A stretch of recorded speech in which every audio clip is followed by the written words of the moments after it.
So it's been about 2 years since I bought this car, 2018 Honda Accord Sport 1.5 turbo,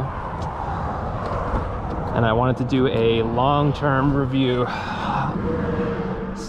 since I've put 30,000 miles on it since 2021 is May 2023.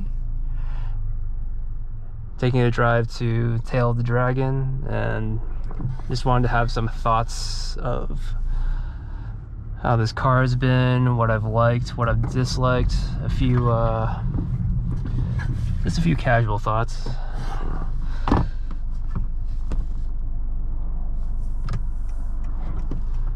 And you know, you see a lot of these around. This model, the Mark 11 Honda Accord generation, has been really popular.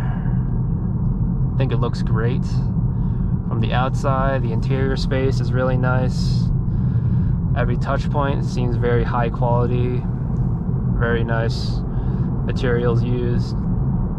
The only problem with the materials is that piano black gloss that in the sun it reflects really harshly, but for the most part this car has held up very well. I've driven it from Nashville all the way to Los Angeles last year and back, a trip that was about 2,300 miles there, another 2,300 miles back, and no mechanical issues at all. I mean, it's a Honda, what do you expect? But for the most part, if you know what you're looking for, economy sedan with good gas mileage, normally I can get up to 40 if I'm going decent speed, around 70 and tailgating, or in a convoy with a few other cars. Around town I could get close to 30, 33, but yeah, for the most part this is just an amazing economy sedan.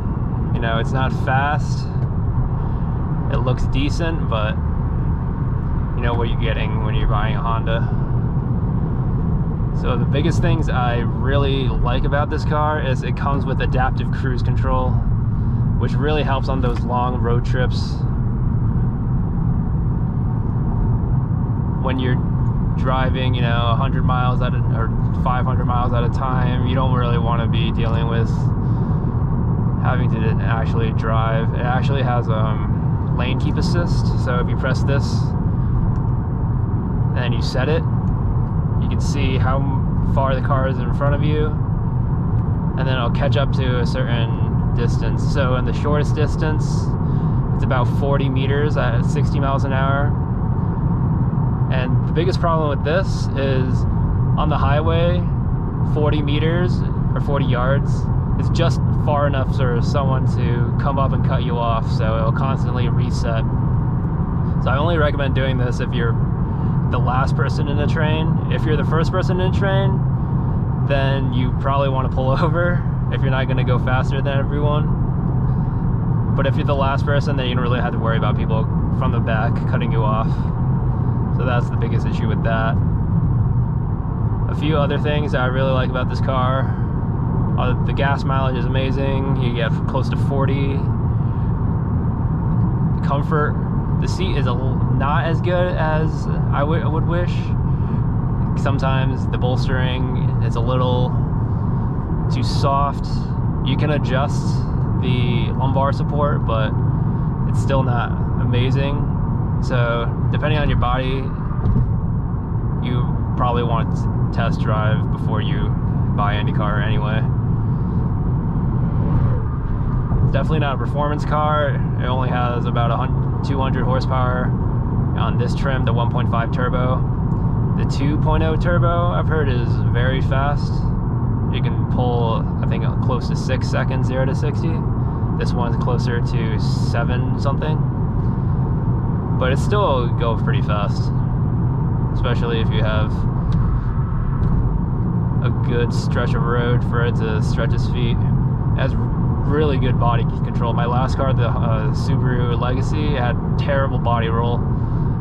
almost no handling at all compared to this car.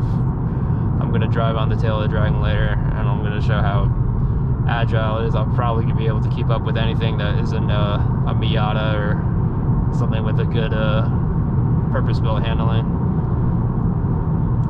But yeah, I just wanted to give my thoughts. This car has been pretty much perfect in every way.